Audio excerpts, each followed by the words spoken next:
नमस्कार दोस्तों, स्वागत है आपका हमारे YouTube चैनल में। आज की इस वीडियो में हम हर छठ की कथा के बारे में जानेंगे। हर छठ का व्रत भाद्रपद माह के कृष्ण पक्ष की षष्ठी तिथि को मनाया जाता है। यह पर्व भगवान कृष्ण के बड़े भाई बलराम जी का जन्म उत्सव के तौर पर मनाया जाता है। महिलाएं अपनी संतानों की दीर्घायु के लिए हर षष्ठी व्रत रखती हैं।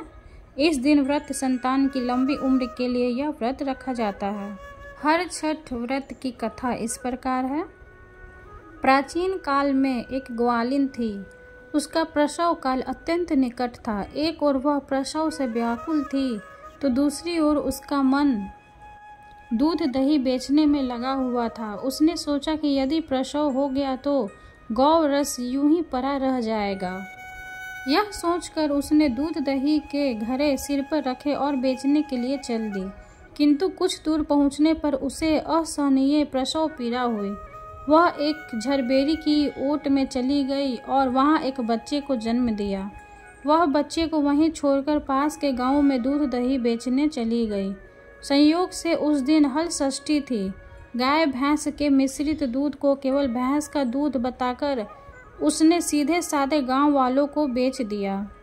उधर जिस झरबेरी के नीचे उसने बच्चे को छोड़ा था, उसके समीप ही खेत में एक किसान हल जोत रहा था। अचानक उसके बैल भड़क उठे और हल का फल शरीर में घुसने से वह बालक मर गया। इस घटना से किसान बहुत दुखी हुआ। फिर भी उसने हिम्मत और धैर्य से काम लिया। उसने झरबेरी के कांटों से ही बच्चे के चीरे हुए पेट में टाँके लगाए और उसे वहीं छोड़कर चला गया। कुछ देर बाद ग्वालिन दूध बेचकर वहां आ पहुंची। बच्चे की ऐसी दशा देखकर उसे समझते देर नहीं लगी कि यह सब उसके पाप की सजा है। वह सोचने लगी कि यदि मैंने झूठ बोलकर गाय का दूध न बेचा होता और गांव की स्त्रियों का धर्म भ्रष्ट न किया होता तो मेरे बच्चे की यह दशा न होती। अतः मुझे लौटकर सब बातें गांव वालों को बताकर प्रायश्चित करना चाहिए। ऐसा निश्चय कर वह उस गांव में पहुंची जहां उसने दूध दही बेचा था। वह गली गली घूमकर अपनी करतूत और उसके फलस्वरूप मिले दंड का बखान करने लगी।